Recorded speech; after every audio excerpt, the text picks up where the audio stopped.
June 4, 2021, a Friday night. The air in Kenya's coastal towns was alive with the hum of music, laughter, and the warm, salty breeze.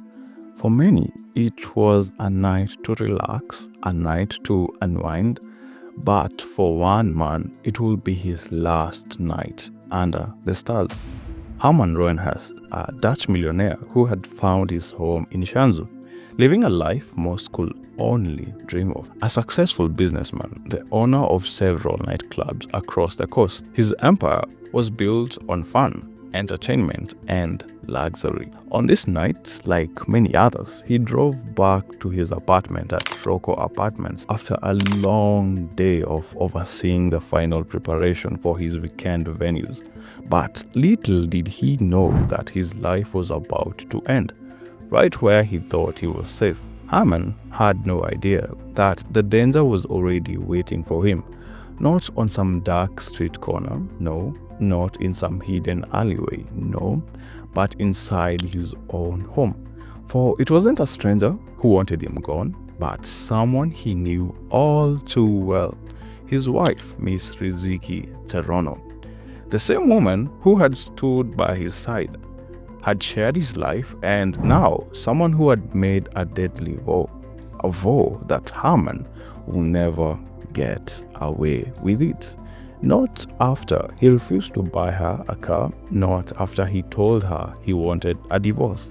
And so the plan was set in motion, a deadly plan, one that will change everything.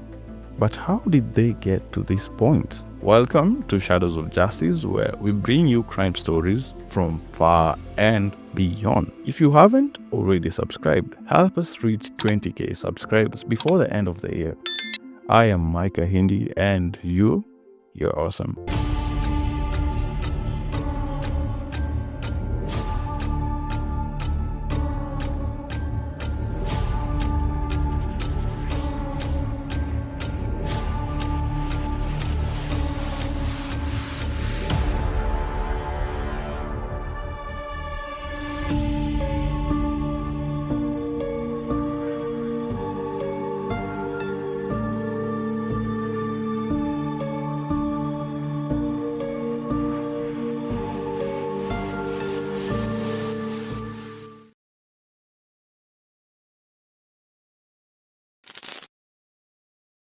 Herman Rowenhorst, a Dutch tycoon who first came to Kenya as a tourist, born and raised in Apeldoorn, Netherlands, he wasn't always the millionaire businessman he became. Growing up, Herman had a passion for constructions, and alongside his brother William, they built an empire. Their company, Harthendale, was a name synonymous with quality. Timber construction was their craft, and together they earned millions, becoming the most sought-after constructors in Apeldoorn. The money rolled in, helping them raise their families while also allowing them to live a life of luxury. Vacations became a part of their success, and in 2006, Herman decided to take a trip to the coastal city of Mombasa, Kenya. Like many tourists, he expected an enjoyable holiday, but what he didn't expect was that Kenya's beauty, the white sandy beaches, the delicious local delicacies, and the allure of simple life would captivate him so deeply. Herman fell in love with the country, so much so that he began to dream of making it his home, a place to retire and spend his golden years. But little did he know that this paradise would soon become his prison, and a deadly one at that. Herman's love for Kenya was only the beginning of his downfall. It was during one of his nights out in Mombasa that he met her, who, the second love of his life, Miss Riziki Cherono. She was young, beautiful, and ambitious, but like many who came to the coast, she wasn't quite where she had hoped to be. Riziki had left her hometown of Eldoret in search of a better life, dreaming of jobs and opportunities she couldn't find. But when the reality of Mombasa set in, her dreams shattered. With little to her name and no steady employment, she did what many others did. She turned to the nightlife, baiting wealthy men in bars and clubs. It was there, in the dim lights of a coastal club, that she found Herman Rowenhorst, a Dutch millionaire. Captivated by her beauty, she was everything he had imagined: an African queen, graceful, radiant, and full of life. For Herman, it was love at first sight, a love that quickly spiraled into something darker. He was smitten by her, unable to resist her charms, and it wasn't long before he began dreaming of a life with her. But at what cost? What started as a one-night stand quickly turned into something far more complicated. Herman Rowenhorst, after a night of passion, found himself facing the reality of a new responsibility. Riziki Cherono, pregnant with his child. At first, Riziki had her doubts.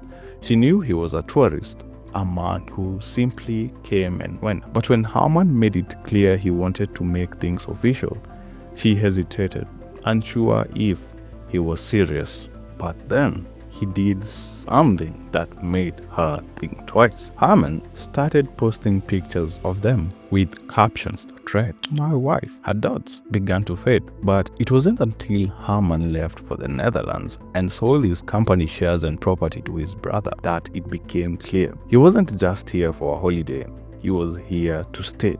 He used the money from the sale to start a new life with Riziki in Mombasa, a life he had never imagined before. It seemed like the perfect love story: a man, a woman, a new beginning. But sometimes the greatest love stories are the ones that end in tragedy. Without wasting any time, Herman Rowenhorst returned to his young family, his dream of a new life in Mombasa becoming a reality. Riziki had given birth to their first child, a beautiful baby girl, in early 2007, and now their family was complete. Once back in Mombasa, Herman secured them an apartment at the posh Roco apartments in Shanzu, a symbol of his success, and a place where they could live in luxury. But Herman didn't stop there. He invested heavily in the entertainment industry, opening nightclubs in Mombasa and Kilifi, securing a steady income, and setting the stage for the life he dreamed of. Now, with the money rolling in, Herman was free to spend his days finishing in the Indian Ocean, catching big ones with no worries about supporting his family. For Riziki, her life had become a balancing act between raising two kids, a baby girl and a baby boy born in 2012, and managing the club's logistics. Together, they formed a powerful partnership, the Rowenhorsts, living and working together in perfect harmony, or so it seemed. But behind the surface, a storm was brewing. The cracks in their marriage were beginning to show. The one perfect union now plagued by doubts and mistrust, because even in paradise, the devil never sleeps. In a marriage built on the foundation of social drinking, things were never as perfect as they seem. Herman and Riziki both enjoyed their nights out, but as the drinks flowed, so did the accusations. Herman, in his drunken stupor, would occasionally accuse Riziki of cheating during her outings, accusations that she vehemently denied. But each time, the disrespect cut deeper. Riziki, feeling humiliated, chose to let it slide. But as time went on, her patience began to wear thin. She finally hit her breaking point when she asked Herman for something simple, a car, as simple as a car for easy mobility around town. But his response was shocking. Herman flatly refused, telling her she didn't need it because he was going to divorce her. The words stung. But Riziki, ever the stoic, let it slide once more, telling herself that maybe, just maybe, he was drunk. Maybe it wasn't true. But when Herman followed through with something even more telling, it all became clear. He bought a fishing boat worth a staggering 5 million Kenya shilling. That, in Riziki's eyes, was the confirmation Herman was serious about divorcing her. And now, the stakes had changed. Her once calm exterior was cracking. A storm was coming, and it was only a matter of time before it would consume them both. It wasn't about the money. It never was. Herman's refusal to buy Riziki a car wasn't because he couldn't afford it, but because he had already made up his mind. He was going to divorce her, and in her mind, that was the ultimate betrayal. And so, as the walls closed in, Riziki's thoughts grew darker until one day she hatched a plan, a sinister plan, the plan to end Herman. It was May 1st, 2021. Riziki called her best friend, Mary Nakesa, formerly a manager at one of their clubs, a woman who knew the ins and outs of their world. When Mary arrived, Riziki wasted no time. She pulled out a bottle of Jameson, and after downing some shots, she opened up to Mary, her voice low but filled with venom. Babes, I want Herman dead. Do you know someone who can do a clean job? The words hung heavy in the air, a chilling request that will set everything in motion. When Riziki laid out her plan, Mary was shocked, even a little terrified, but Riziki, with her silver tongue, managed to convince her friend that she wasn't enjoying the fruits of their marriage, that Herman's betrayal had gone too far. What are friends for after all? And so, after some shots of Jameson, Mary reluctantly agreed to help. I know someone who can do the job, Mary said, her voice steady, though the weight of the situation had clearly settled on her. The man she spoke of was Timothy Omondi, known on the streets of Bamburi as Rashid, a 22-year-old goon feared and respected in the area of his ruthlessness. When contacted, Rashid's response was chillingly casual. Kazi rahisi mwanangu. A simple phrase, but one that sealed Herman's fate. Just 3 days later, Riziki, Mary, and Rashid met at their favorite joint on Pirates Beach to finalize the plan, cold beers in hand, and the weight of their dark intentions looming over them. The plan was quite simple. Riziki would invite Mary to her home on the fateful day, hand her a key that would allow Mary to let the goons in through the back door. Rashid, amused by how easy this would be, began to feel confident, but then he dropped the bombshell. I need a deposit. He said 600 Kenyan shillings to secure the job. For a moment, the reality of what was happening hit hard, but Riziki, determined to see her plan through, handed over the money, sealing the deal. And just like that, Herman's fate was sealed. Rashid wasn't just winging it. He needed to see the compound every inch. Riziki didn't hesitate. She arranged the motorcycle, paid the driver. They sped through the streets, the weight of the plan pressing down. And once they arrived, Riziki wasted no time. He studied the house, took pictures. Every detail mattered. He had to know where he was going, where he was coming from. And after hours of surveying the place, Rashid was ready. Mary, on the other hand, was waiting, 600 richer. Rashid smiled, and the deal was sealed. June 4, 2021. Herman Rowenhorst went about his day, unaware. Meanwhile, the three of them, they were already plotting. At 5 p.m., Mary left her house. She knew the time had come. She headed to Riziki's place, where the key was waiting for her. The two women exchanged pleasantries, talked about everything, nothing in particular, but as the night wore on, Mary could feel the clock ticking. Around 10 p.m., Riziki gave her the signal. Mary retreated to the guest house while Herman was on his way. She lay in wait, her heart pounding. She had to be ready. One call, that's all it will take. As soon as she got the signal, she'd call Rashid. The plan would unfold. Herman arrived home. It was a quiet evening. He ate supper, played with the kids. Then he retreated to his bed. Riziki joined him. She had sent the text. It's go time. Mary, already on standby, got the signal. She quickly dialed Rashid's, and a few minutes later, a knock at the gate. It was Rashid, but Mary wasn't alone. She had convinced the unsuspecting gateman, Mr. Evans, she was just a guest. He let her in.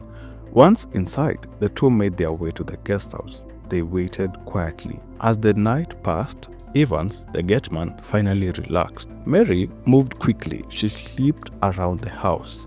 The back gate creaked open. Rashid's men slipped inside. The goons moved fast. They found Evans asleep. A single heavy blow. Evans was out cold. With the guard down, the goons moved in. They went straight for the kitchen. The door was unlocked. They knew it would be. Inside, they crept into the master bedroom. Herman was still in bed. They tied him up. They beat him mercilessly. Right there, in his own bed, Herman's life was taken. The safe was in the bedroom. Herman never expected anyone would get to it, but Rashid's goon were thorough. They cracked it open. Inside, 3 million Kenya shillings. It was taken without hesitation. With Herman dead, the goons quickly left. They piled into Herman's white Toyota Probox. Their next stop, near Shimolatewa prison. There, they dumped Riziki. Her hands tied to the steering wheel, Rashid gave her simple instructions: act like a victim of kidnapping. She had to sell it. She had to scream, "This idea, this idea!" She yelled loud over and over again. Her Oscar-worthy performance caught the attention of 2 cops on foot patrol. They heard the cries. They rushed to her. Riziki spun a story. She said robbers had attacked her home. They had taken everything. The cops believed her at first, but when they went to check on Herman, things fell apart. They found him dead in his bed. The story didn't match at all. The Riziki was unharmed. That raised questions, big questions. The cops knew something didn't add up, and so did everyone else. Got it? Here's the correction. The lack of forced entry raised serious suspicion. It was clear now. Someone close to Herman had helped the robbers. This revelation led to intense investigations. Sleuths tracked phone communications between the trio. A few days later, all the culprits were arrested. Rashid was taken into custody first.